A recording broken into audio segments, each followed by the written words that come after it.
Hola, soy Caro Marando. Yo, Santi Friera. Juntos somos parte de Letter Mafia, un colectivo que se especializa en lettering, caligrafía y tipografía. Nos conocimos en Argentina, pero hoy trabajamos desde distintas ciudades del mundo, para clientes como Spotify, Bodegas Salentine o el Ecoparque de Buenos Aires. El trabajo de Letter Mafia también ha ganado voz gracias a nuestro podcast Familia Tipo, donde compartimos experiencias y el día a día de un letrista. Buscamos reforzar el sentido de la palabra a través de la personalidad de cada letra. Para lograrlo, exploramos distintos recursos y caminos. Creemos que cada ciudad es un universo visual y las postales son un excelente ejemplo de cómo expresar el espíritu de cada destino.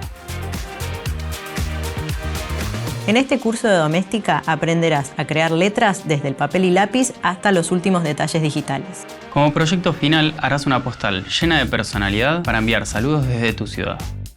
Comenzaremos mirando algunos ejemplos de postales inspiradoras y sus características.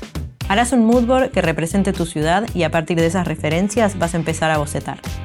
Verás cómo crear letras con herramientas de punta chata y entenderás los diferentes contrastes, trazos y variables de ancho y alto. El paso siguiente es elegir uno de tus diseños para experimentar de forma libre. Tu lápiz será la herramienta protagonista a la hora de probar con estilos, terminaciones, ajustes ópticos y detalles adicionales. También aprenderás a vectorizar las letras, aplicarles volumen, ubicar elementos dentro de ellas y por fin añadirles color. Al terminar el curso tendrás una nueva cartera de recursos para dar personalidad a tu lettering. Para participar vas a necesitar pinceles, tinta, papeles, rotulador negro y nociones básicas de Adobe Illustrator.